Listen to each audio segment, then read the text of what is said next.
It's time for Two Guys and a Goalie with Dustin Nielson, Matt Kassian, and the goalie, Joaquin Gage.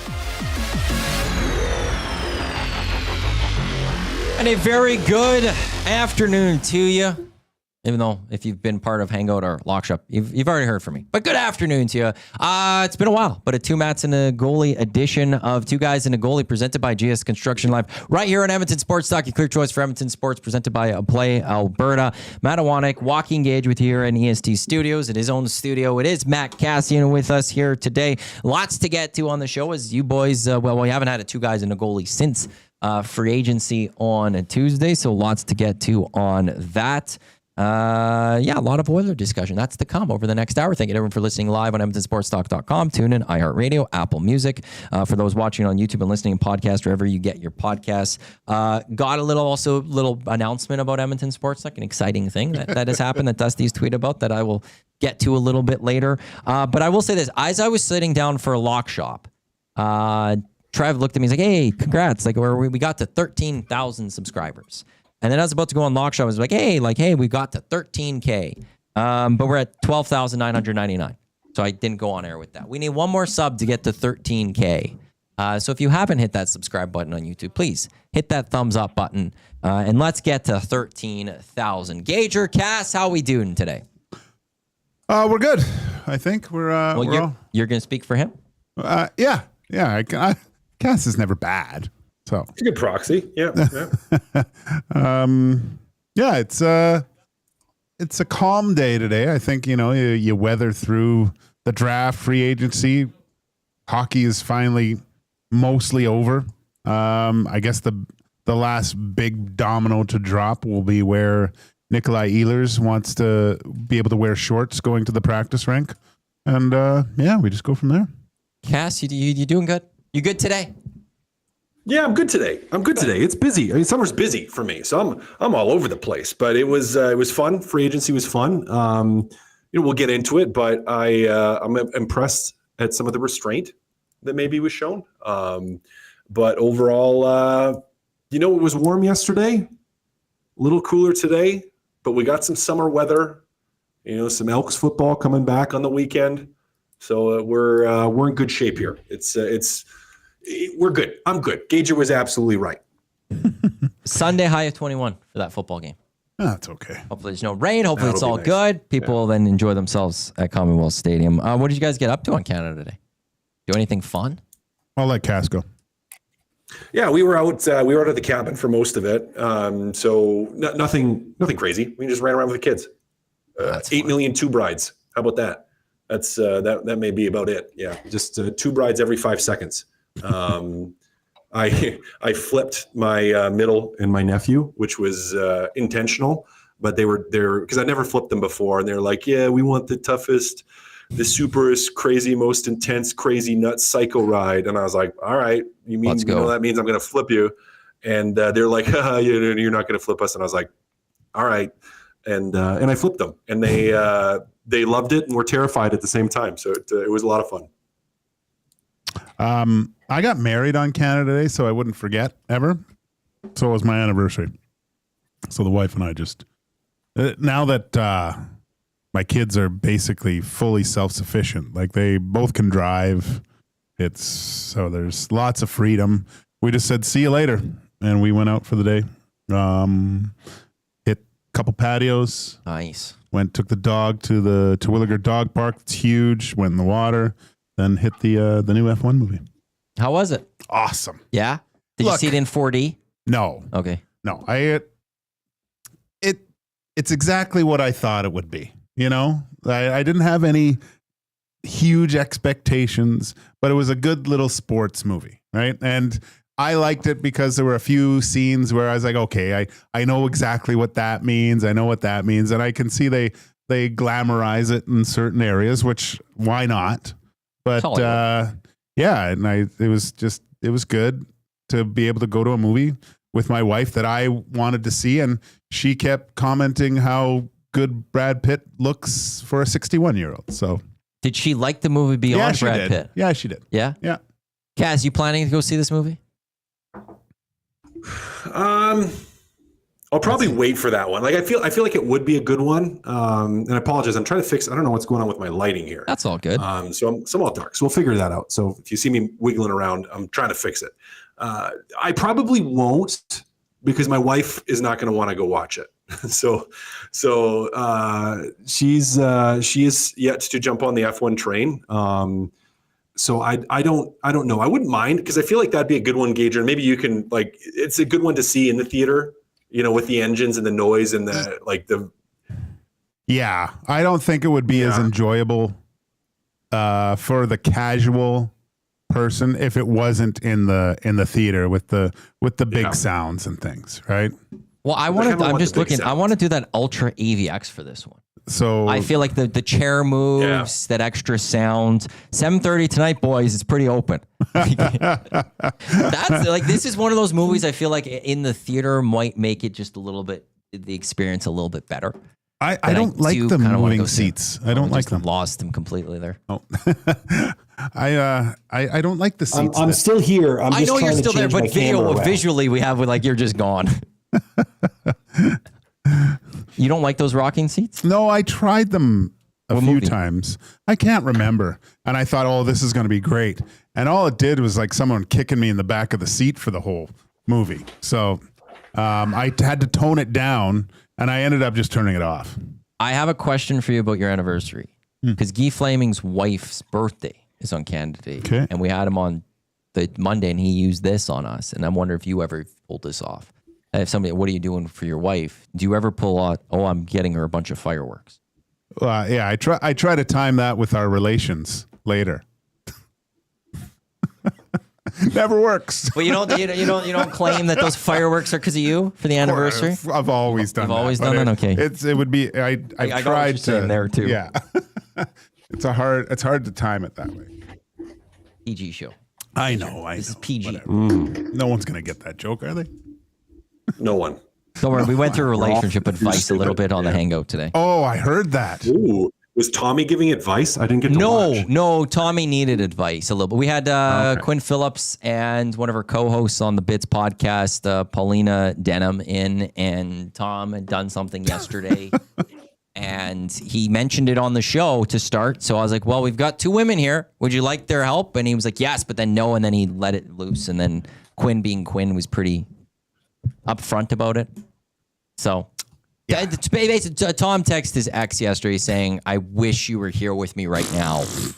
And they hadn't talked. He said he hasn't initiated a text in a number of weeks, if not months. And he put that out there. And then she was texting him this morning. So that's what happened. I think you could fill in the blanks, Cass. Yeah.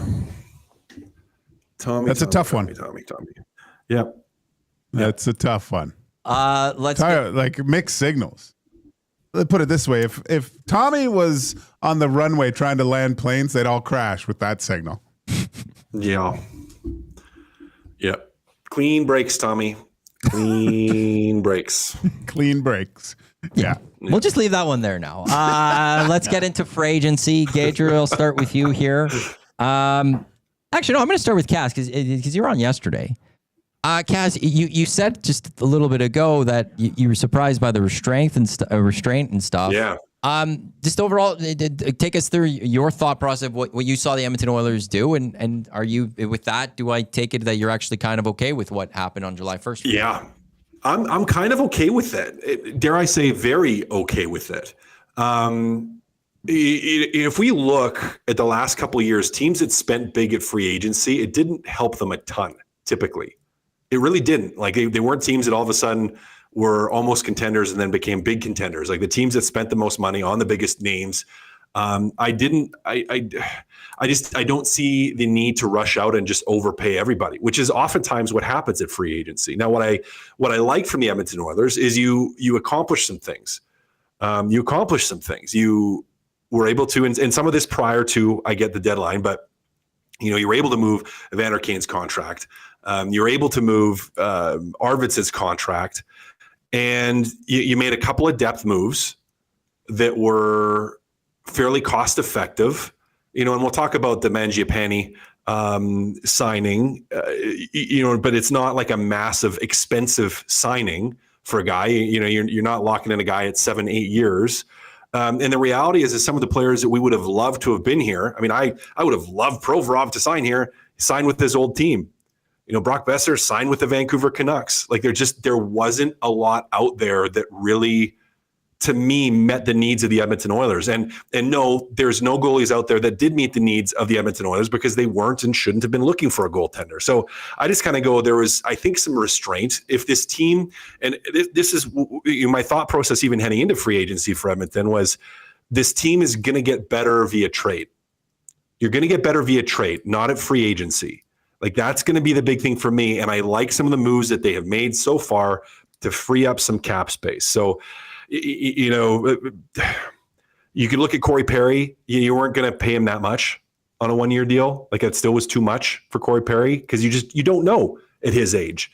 Connor Brown, good for him. You couldn't match that either. So he goes. And so I like the restraint in that they just didn't go and try to get into bidding wars and dump all kinds of money at guys. You really see how hard it hits teams when you have essentially the megastars on your team that are commanding north of 10 million and how that affects you. Like when you look at some of the other teams in the league, their top players are sometimes it's 8-9 million, and it just allows them just that much more freedom. Like Cass said, I'm kind of in the same boat as you, Cass. Like I think lessons were learned last year with trying to win the cup, and maybe it's the wrong phrasing, but trying to win the cup in July with your signings. I don't know if the Predators had made everyone a little gung shy and saying, "Oh my God, we got to do something." Because on paper, that team looked like I had them definitely at least a playoff team at that point, right? But I like gun shy this year or last year. They saw what the Preds. They were saw doing, what the Preds were and they reacted to it, I guess. So maybe gun shy wasn't the right word. And so you have to build your team throughout the year, I think. And what they did last year, and although they don't have a ton of cap space, there are some guys that they can move to the minors to free things up. But at least I think their options for doing something are a little bit more open than they were, even though the cap space is low. With the amount of guys they can put down in the minors and free up some opportunity, I think is better than what they were. Look, the team that hit it out of the park obviously is the defending Stanley Cup champions. They were able to do something that a lot of teams usually aren't, and that is retain the key pieces of their team without them going to look for greener pastures elsewhere. But did the Oilers not do that too? Like, they lose Nate Schmidt. Last year, if you go at their roster, they lost a number of guys. The Oilers have retained Evan Bouchard. They have retained Leon Draisaitl. They've retained Connor McDavid. Like, is it Connor Brown and a Corey Perry, John Klingberg? Like, they're not the core guys. So I do feel like also from the Oilers' perspective, they've done the same thing that the Panthers have done. It's just the Panthers have a couple of extra core guys in their roster that are more important that they were keeping around. Like, hey, look, Brad Marchand was a trade deadline acquisition that they signed. Trent Frederick was a trade deadline acquisition that the Oilers have now signed. I feel like in that regard, the Oilers have actually done as well. It's just, can you go and find those depth guys to fill out your roster? And the Panthers did it last year. There was a number of changes. Are the Oilers going to be able to go do it this year with what they've already done and throughout the season that we're going to see? Mangiapane, like when that deal happened, I was actually prior to that okay with the Oilers roster going into the season because I like the idea of cap space heading into a season. But what do you make, Cass, of Mangiapane as a top 6 for this Oilers team? Well, he's not an overly expensive potential top 6. We'll have to see. And I don't expect him to come in and have a year like the year he had in Calgary. He probably is going to be around that same. Well, you'd hope he'd be around that same 17 to 20 goal mark. Like if he crawls into that. So what do I expect? He gives you a little versatility, right? He gives you a little versatility in your top 6, and for a contract number that's manageable. Like it isn't an insane number. Now we didn't get to watch him that much last year in Washington, but he has an okay year where he puts up 14 goals. Playing with Leon and McDavid, you'd hope that he might be able to put up a few more. But it's a veteran guy. Has some speed. The one question I have is he's not a massive guy. He's not a big body. Is that going to be an issue come playoff time?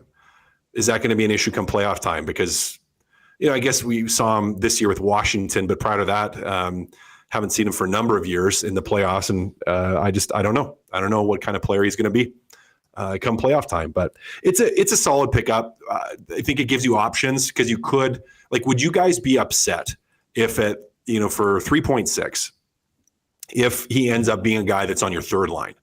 I guess that's the question that I would have.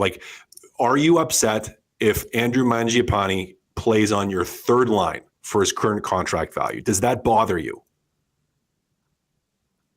No. It depends who's on that. If they've gone and made a move during the season to add another winger, no, it doesn't bother me. That's just, to me, that's solid depth. If it's someone else up there, then maybe it'd bother me a little bit more. I guess the only other one, the one that would maybe make sense is Trent Frederick up there as opposed to Mangiapane. But I also feel do you not want to see Frederick possibly be on your third line as a center? If you're going to give him that term and that money, Gager? I think there's going to be moments where he's going to be slotted into that position during the year, right? Unless the only way, I think, if you see him consistently in the top six, where, we've seen people go up and down throughout the top six, but is if he really finds some chemistry with either Leon Draisaitl or Connor McDavid. I think you would lean more as Oilers fans towards a duo with Draisaitl, because I kind of put Hyman and McDavid together, right? As kind of that's a duo, and obviously you have Leon and Connor, but I think for overall success, you want to try to keep those guys apart as much as possible, and then Ryan Nugent-Hopkins is a good complementary player to both those guys. But I wouldn't be upset. I think, I don't know. Do you guys think, is he an upgrade on Connor Brown? Mangiapane? Yeah. Cass? That's a good question. I think you're hoping that's what he is. Yeah. We got to wait to see. That's what they're hoping he is. Guy that can play with some speed, has some finish in his game. Now I don't know with Mangiapane, does he kill penalties? Can we pull out? That's one thing I haven't looked. Let me see if I can find because on ice. Yeah, that could be something you're looking at too. I haven't looked at his on ice with that yet. Yes, I was talking about this yesterday a little bit. Now, when you look, kind of, I don't know if you've looked at the Western Conference and kind of how it's shifted and what the Oilers have done so far. Do you feel that their overall system of play needs to change to have regular season success next year? Their overall system? No, I think you just have to execute. The system is not. I say this to people all the time. Unless you're moving from something dramatic like a pure play man-on-man system to a zone system. It's just little tweaks always. Most teams play similar systems. Now there's different points of emphasis. So, for example, Florida, most forechecks are a 1-2-2 or a 2-1-2. Yeah. Almost every team, your forecheck is going to be a 1-2-2 or a 2-1-2. Now, there's stylistically inside of that, there's different tendencies, different focuses. So, for example, Florida is much more aggressive, where they have full pinch in their systems. And it's an aggressive 2-1-2, where two guys are hounding on you, both, instead of kind of a little bit of a stagger to the 2-1-2. And for Edmonton, it's the same thing. It goes 5-on-5, penalty kill, everything, where it's just there's not that many differences. So I don't think you have to blow up the system. Again, you have to tweak what you're doing based on your personnel. So if you have Zdeno Chara, for example, a defender that's like 6'9" with like a 10-foot reach. Well, yeah, you can structurally have a little bit of a different emphasis because he can sit closer to the crease. Doesn't have to commit as far into the corner. So there's a bunch of it that is based on personnel, but you're not gonna blow everything up from a system standpoint. You're not, nor should you. I mean, your system helped get you to the Stanley Cup final again. It's the personnel to me and the execution that you're concerned about. Looking at his time on ice for shorthanded opportunities, if I'm using NHL.com correctly, last year he didn't do much with the Capitals. He averaged 9 seconds on ice for shorthanded per game. But with Calgary, it looked like he was much more of a penalty killer. From 2020 to 2024, it was averaging a minute 20, minute 18, minute 5, 43 seconds of time on ice per game. So I think in the past, maybe more so had short power penalty kill time. Last year didn't do that with the Washington Capitals. Here, okay, so this is the Oilers forward group that I have right now. You guys could send anyone down to the minors, keep them up as you want, but this is what they have for forwards. McDavid with Nuge, Hyman, Draisaitl, Mangiapane, and Savoy, Henrique, Frederick, and Kapanen, Janmark, Podkolzin, Lazar. There's still Max Jones. There's still David Tomasek. Is that a good enough roster for heading into a season? Like, we've talked about it already. There will be changes. You're going to make moves. You're going to hopefully add if you're Stan Bowman or Jeff Jackson. For going into this season, what would you grade that forward group for the start of this season, Gager?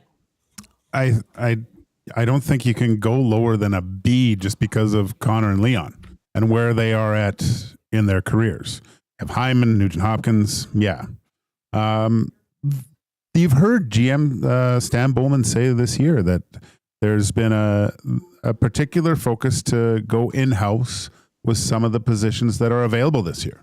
He's hoping Matt Savoy can do something. Noah Philp, I believe there's the balls in his court to earn a spot onto this roster. To have him there. So, yeah, there's definitely opportunities for growth from within inside the organization.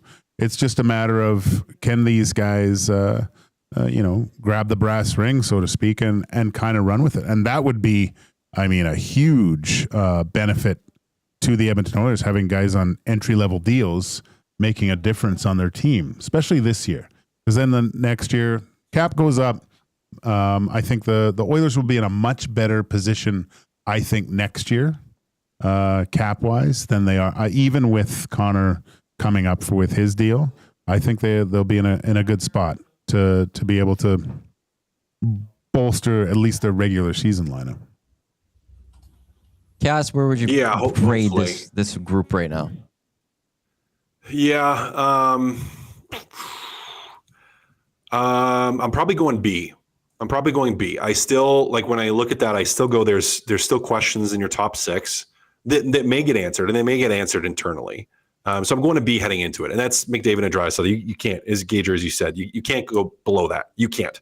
Now Frederick, still up in the air. I know you just signed him to a long-term deal. If he can come in and play consistent and play much better than we saw him play in the playoffs, that could be a very good piece that has the ability to move up and down.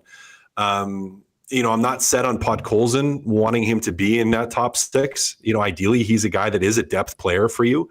And I still think I'm at fault for thinking it was a good signing just as much as everyone else. But that Adam Henrique signing is a burden when we look at that. I think that player right now is a burden in the lineup. And it is not to take away from him having a great career and being a player that has been very productive in the past, but he just didn't have anything during playoffs. And he didn't have much of anything during the regular season either. And so you have to look at, okay, well, who is going to drive a third line here? Who's going to drive a third line here? And there's some potential candidates. Frederick has mentioned, possibly Savoy. But we don't know that yet. So I'm not ready at this point to give it higher than a B. There's just too many question marks still at this point. Where do you have Savoy though? Like, going into this, is he get the first crack at being next to Leon Draisaitl? I think so. Yeah, Gager. I think so. Didn't he get a few looks there in the preseason or when he was called up? Was it? I believe he did. I can't remember. A couple shifts. It wasn't a ton. It wasn't a ton, right? But he was there for a sec. He had some. I think he had a good chance with Leon and made a good pass to him at one point. But yeah, you're not going to figure out or build that type of relationship with 3 shifts. That's going to have to take some time. And maybe at the start of preseason, can't believe we're talking about preseason. To see what Sooner than you think. Yeah, I know. But we'll see what Nobla, where he has these guys, right? I think you do start him with Leon and see what happens. How great of a solution if all of a sudden he comes out and it works? Like, how great is that for the Edmonton Oilers if they go and Matt Savoy becomes that player that everyone thought he might be in the NHL and he's doing it this season? And you're just like, oh, boom, there's that winger for Leon Draisaitl. It's massive, man. I think it's huge. It'd be huge. Yeah. You said it, Cass. Adam Henrique has to have a better year, right? And I've asked myself, is he capable of having a better year at 35 years old? Is that it for Adam Henrique? Because it did look like at times he had cinder blocks on his skates. It looked like he was getting by because he's such a smart hockey player, and just a wealth of experience at the NHL level. But it just, to me, it looked like he was a step behind for the good portion of the games. Yeah. This is two guys. Go ahead. No, go ahead. I just was going to agree with everything Gager said. So great points, Gager. Well, I think Gager would love to hear more about you praising what he had to say. So this is Two Guys and a Goalie presented by GS Construction, setting the industry standard for 50 years with quality, efficiency, safety driving their success. GS Construction has a foundation built on teamwork, and now they want you to become part of the team. Visit their site, gsconstruction.ca, click Ready to Work, or you can check out their Indeed page at indeed.ca with the Next Person Up program at GS Construction. It's not a job, it is a career. Matt Kassian, Joaquin Gage, Matt Awanek with you on Edmonton Sports Talk. We have surpassed 13,000 subscribers. It has happened, so we are now over 13,000 subscribers for our YouTube channel. So thank you to everyone for tuning in and for hitting that sub. We greatly appreciate it. Getting up there with, 2 months away from 2 years. This is EST presented by Play Alberta. Download the app today or head to playalberta.ca. The EST specials are up there, including the Lock Shop partner parlay that I built with Huss during the Lock Shop, and a couple plays from Dusty, and then Jay's play of the day will be up there later as well. How big of a loss is it going to be that Glenn Gulutzan will not be on the bench with the Edmonton Oilers? Is that maybe perhaps the biggest loss that the Oilers had on July 1st? Or is that too impossible to say until you see what the bench is?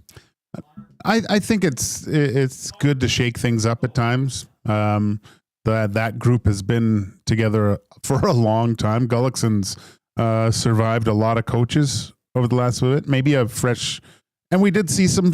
I don't want to say stagnant because the power play was still 25% this year. Yeah, it just wasn't historic. Yeah, like that's the issue. It's not historic anymore. And I don't think whoever's coming into that power play, those guys have just played together for so long.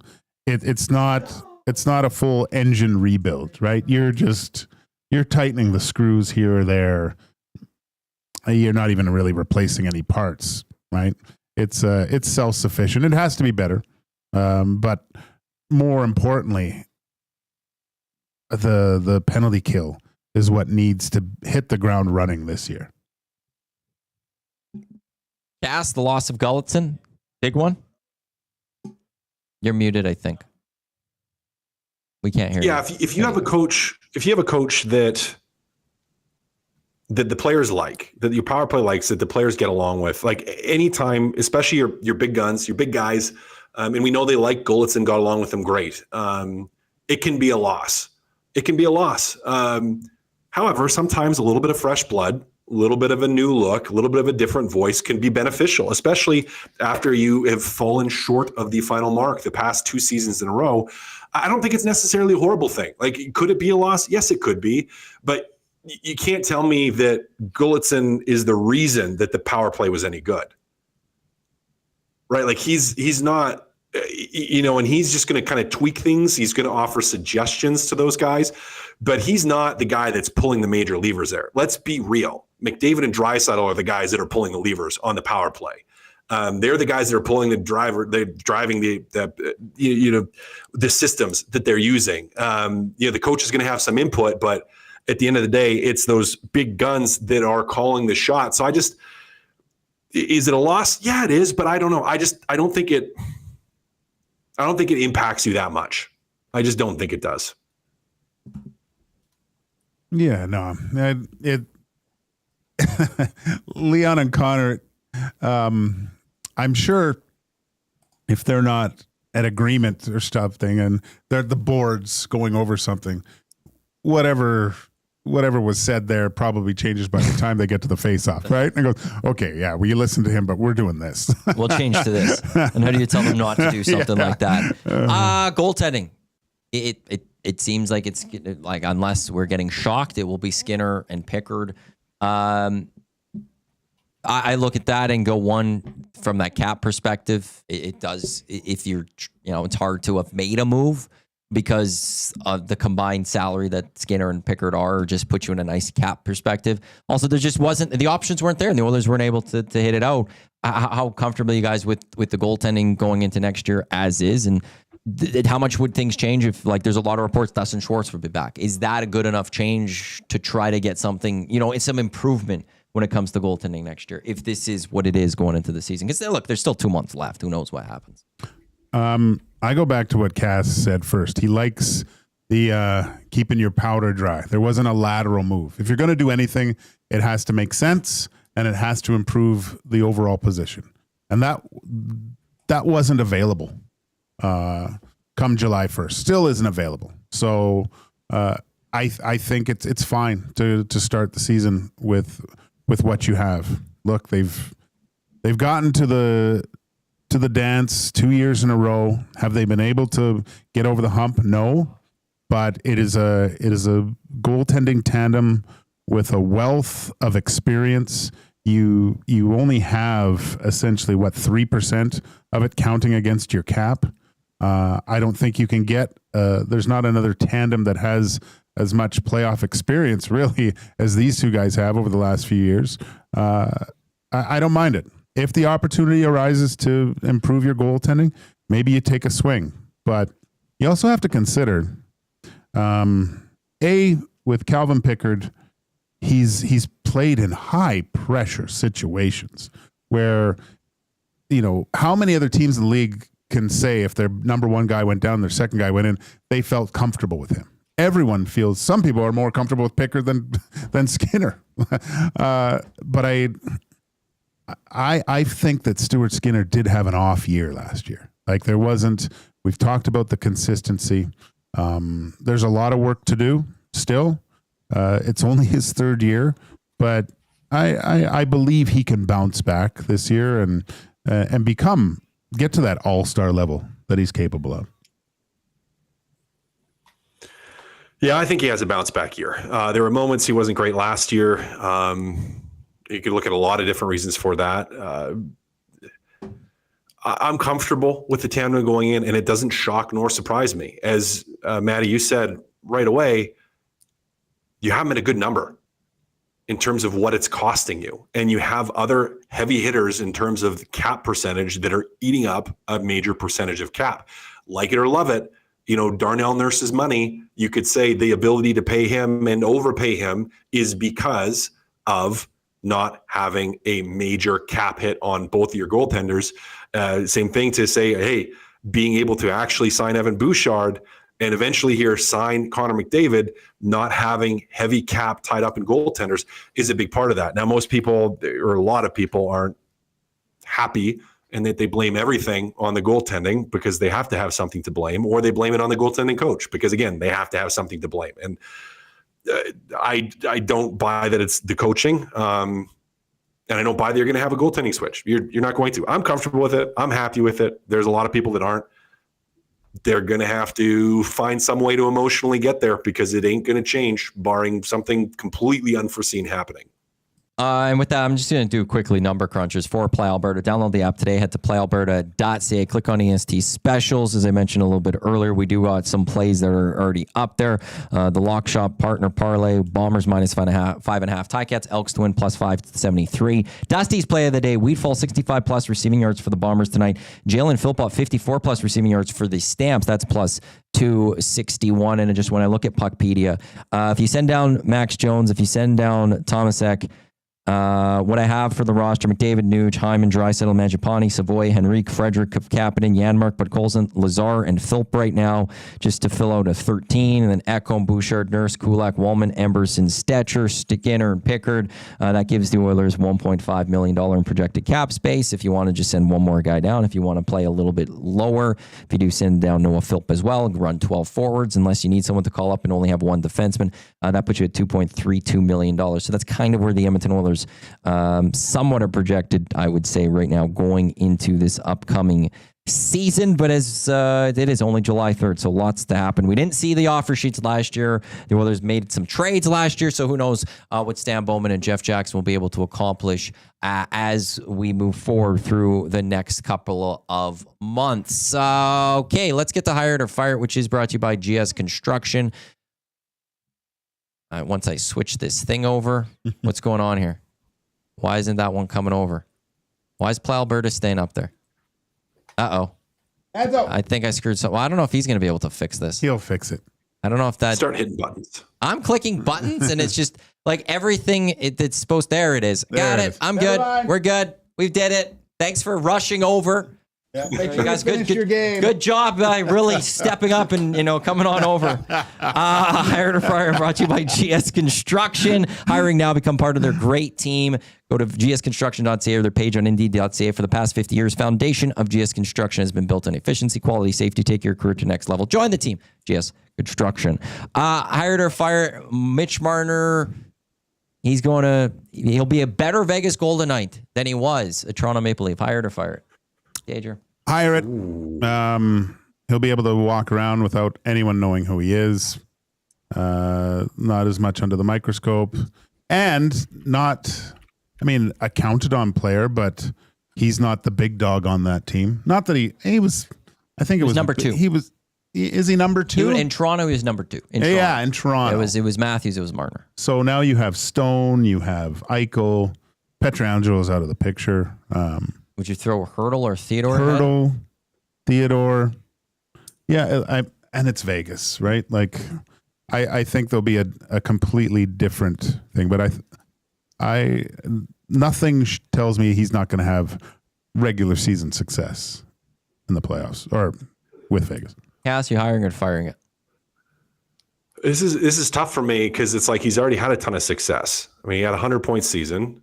85 before in a reduced games for him. 99-point season, 97-point season.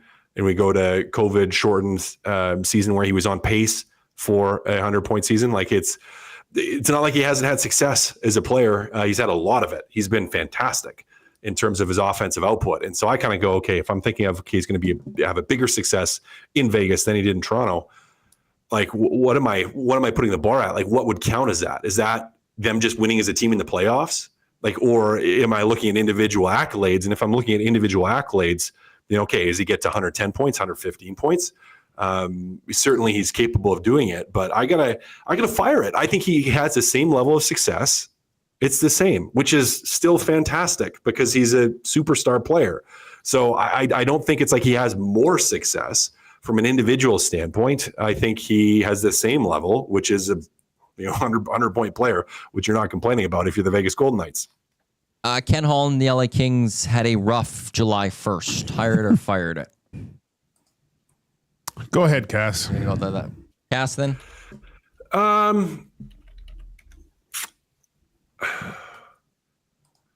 don't know. Like, they had a rough first.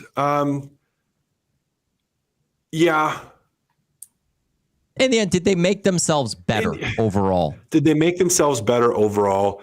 I still kind of go yes, slightly. I can't remember. Is hiring it saying that they got slightly better? overall? What did I say? Or no, Did this you is have a going to be rough one? firing You're it. firing it. You'd be firing it. Right. I'm gonna fire it. Perry, I think, is going to step in and be fine.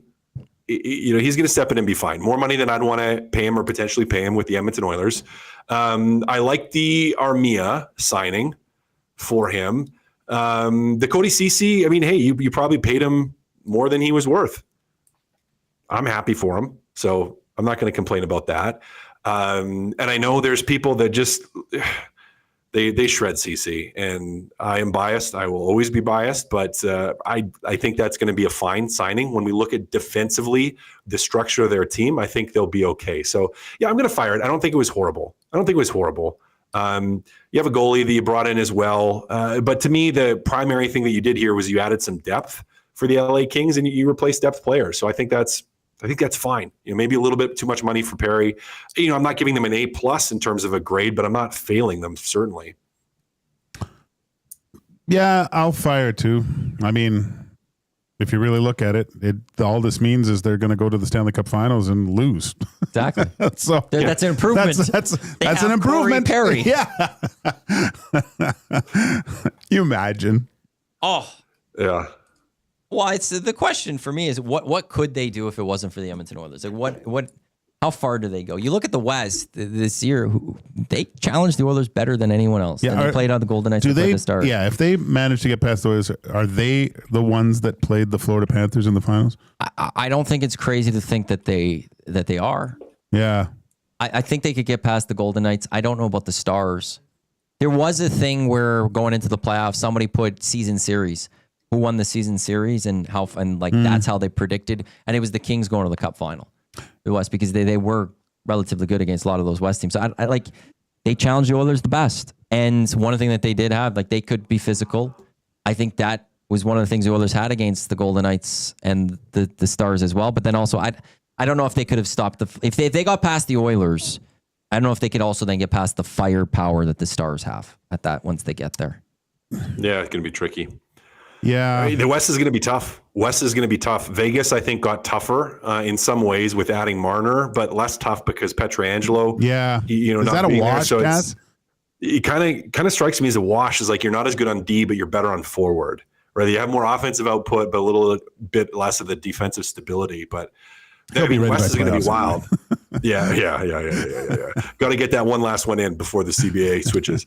Yeah, got to get it in. Here's hired or fired. The Oilers are still a favorite to come out of the Western Conference. As it stands currently. I'm going to fire it. Really? Yeah. Not going to elaborate? No, I think it's too many. Who's higher? Who's better? Who's the team that takes them out in the playoffs then? Right now I look at the Kings. It's going to be tough to beat them. Colorado just signing Brent Burns now. Yeah. The Winnipeg Jets are always going to be a tough out. Do you have Dallas again? And you know what? I think in Vancouver, a lot depends on Thatcher Demko. If there's a healthy Demko, I think that the Vancouver Canucks are managed to get into the playoffs. So spoken like someone truly from the mean streets of Kits. Right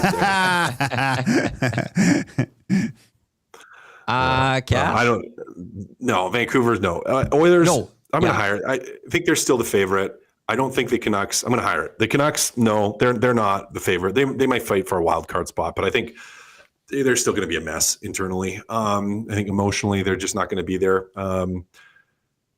It could be wrong. Demko could play amazing, but I doubt it. West it's going to be tough. It's going to be tough.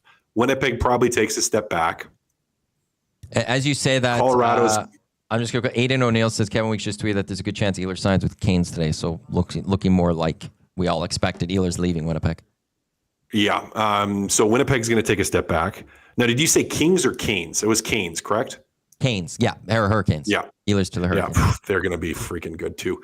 I just look like Dallas is going to be really good. Vegas is going to be really good. LA is going to be really good. Like there's still 5 teams that all could win the West. And I wouldn't be shocked if any of them win. I think Edmonton McDavid Draisaitl, I think you have the best chance at it. So I'm going to hire it, but it's going to be tough. Going to be a tough one. And I would hire it too. I'll answer my own question on this one. The defense core is the same, and they rolled through the West. The goaltending is the same, and they just rolled through the West. You know, like, and there will be some changes, but they have it in them. And when you have Connor and Leon, I'm just not betting against those two guys. That once playoff comes around, like, I'm not seeing a series too easily that I'm going to say that the Oilers aren't going to figure out that goalie, whatever goalie that they're going to face, and beat them. That they're not going to figure out a system that they're going to beat and beat them, because we've seen it time and time again for the last 2 years. And that blue line back, it's the same though. And you know, if you get a healthy Ekholm with that, how much do things change? So I do still think the Oilers are the favorites for the West. Play Alberta does agree with me as well, and agree with Cass with that, as they have them actually as tied with the Hurricanes as favorites to win the Cup. The Panthers on Play Alberta are not the favorite to win the Cup. They are the favorite to win the Western Conference, followed by Colorado, Vegas, Dallas, LA Kings, and the Winnipeg Jets round up the top 6. Actually, the one team that concerns me, Minnesota Wild. Oh, yeah. I don't know. They're healthy. Yep. They're a solid hockey team. I think before they got hurt last year, they were right up at the top of the Western Conference, and then they pushed Vegas pretty well too. So, they're interesting, I would say, and they've got a ton of cap space left too. Yeah. Well, now all the old Deprise and Suter buyouts are coming off. And they're finally off the books. Yeah. Yeah. And there's you're gonna have still some room. Yeah. Billy Guerin's got some room to maneuver. Well, not their total, but they're both still on the books for the next 3 years with just under $1 million. So you're still paying both those guys. It's 1.6. I think the big hit's gone. Yes. Yeah, the big hit's gone. 10 mil or whatever off the books. Yeah. Currently, they're sitting at 10 million in cap space. Sometimes I struggle with cap friendly, trying to figure out everything. Cap projections, here I am. For next year, they're projected to have $45 million in cap space with the cap going up. They do need to sign Kaprizov. They have Tarasenko and Zuccarello as UFAs. They'll have Marcus Johansson as a UFA. Defensively, they'll have Zach Bogosian as UFA. And they'll Philip Gustafsson. So really, they'll need to, with 40-some million, they'll need to sign Kaprizov. They'll need to sign Gustafsson. They'll have the rest of that cap space next year to go spend. And they're already a pretty good hockey team. Yeah. I thought those would be crusher buyouts. I know. They survived. It's amazing how they did that. And not only survived, but were competitive. If they didn't get hurt this year, what could have they been? Well, hurt the last few seasons, right? Like, they're big dogs. They just seem to, they're walking wounded. I'd fire the training staff. We only got a few more minutes left here on Two Guys and a Goalie, Two Mats and a Goalie edition, presented by GS Construction right here in Edmonton Sports Talk, your clear choice for Edmonton Sports. There's nothing else to change to. It's usually, so this one's fine. But thank you for asking, Zach. Coming up next will be EST Afternoons. We'll have the Reed Wilkins Show until 6 o'clock. 6 o'clock, Turf District until Riverhawks. Riverhawks will take over just after 7 o'clock. We'll have that all on our audio stream up until 6 o'clock, also on our YouTube stream or wherever you get your podcast. Do you want to throw this out there? Is Dusty the tweet about this? I completely forgot about this at one point. But at the end of May and stuff, there was a nomination period for the Community Votes 2025. And there was radio stations, and we pushed, nominate us. Now there's the winners announced. And the winner, well, with platinum. So they don't do gold, silver, bronze. They go platinum, gold, silver, bronze. So gold is second. This is like a dance competition. That's how it goes in dance. Platinum's number one? Yeah. Platinum's number one? Platinum's number one. The radio station of the year for Community Votes Edmonton to 2025. It is Edmonton Sports Talk. Holy. Right, thank you, Zach, for that. we did it. We did it. Chad gets gold. Play 107 gets silver. Kiss gets bronze, and her friends at the Bear just miss out on. I don't know if that'd be called a podium. Do they still podium and dance? What do they call it? Participation. Uke's participating at this point. But is there a podium that they go stand on and dance, or? No. Okay. Everyone goes on stage and then claps. And stuff. We get the stage presence. But Edmonton Sports Talk, Platinum Radio Station of the Year. Also, when it comes to marketing and advertisement, Edmonton Sports Talk Gold. Nice. Made to Learn gets platinum. Cat Lady Creates is your silver. +2 Creative is your bronze. But Edmonton Sports Talk, we come in with gold on that one. So Edmonton Sports Talk, the proud Community Votes Edmonton 2025 Radio Station of the Year Platinum winner, and then gold for marketing and advertisement. Thank you. On behalf of everyone with Edmonton Sports Talk, thank you, Edmonton. Thank you, Community Votes. We will cherish this forever. This Boys, is congratulations. We're all part of this. All that hard work. All that hard work. How are we all going to celebrate today? Was it Reed with the dunks? Is that what put it over the top? Probably. Or was that a led piece? us. That it catapulted us Right. figuratively Okay. into this conversation where we were able to take the platinum for radio station of the year and marketing and advertisement taking the gold. You can get plaques for these things, and I think we're going to have to get them. Oh, for the new place? Yeah. Well, like as you walk in, Yeah. we have a business license now too. Oh, really? Yeah, we didn't have it for a while. Dusty and I didn't realize you needed one. But we got one for the new place, and you have to post it. So we'll have it posted up in there. Nice. But maybe we could be that place that has all those plaques. Let's that have you an award. slowly build Yeah, plaques. have an awards. As soon as You know somebody what? walks in, they'll see the 2 plaques. Like double winner for 2025. We should get a trophy case too for the Estes, like the annual Estes. Like Yeah. just have a full case. Well, I need Yeah. to, so there is a Golf Classic trophy. I will have a Bonspiel trophy. I will just have to have we've had a couple of Estes from the years. I'll have to just always grab a new Esty and then fill out a little bit of a trophy case. And these other ones come win them, but the Estes, they could just sit for a number of years. A video tribute. When you come in, you press the button and it gives you a brief documentary of how these awards came to be and all the hard work. You know what we should? Maybe we could crowdfund for this. See if the Nasties want this. Is like, what if in one corner we started like a Hall of Fame of like wax, Oh, like that. Wax Museum Hall of Fame. Wax Museum. Hey, we have that beauty lister. Those Oh, beauty right. lists. Yeah. You're part of it. Yeah. There you go. Yeah. We could get that with the molds and get those all done and make molds, sure they're yeah. done poorly because all yes. all those edges they're done poorly. Yes. As Gordon McDowell says in the Nasty Chat, beating out Cat Lady Creatives is a next level championship victory. I don't know how Dusty's going to celebrate tonight, but he's going to be celebrating. Oh yeah. Probably some tendies.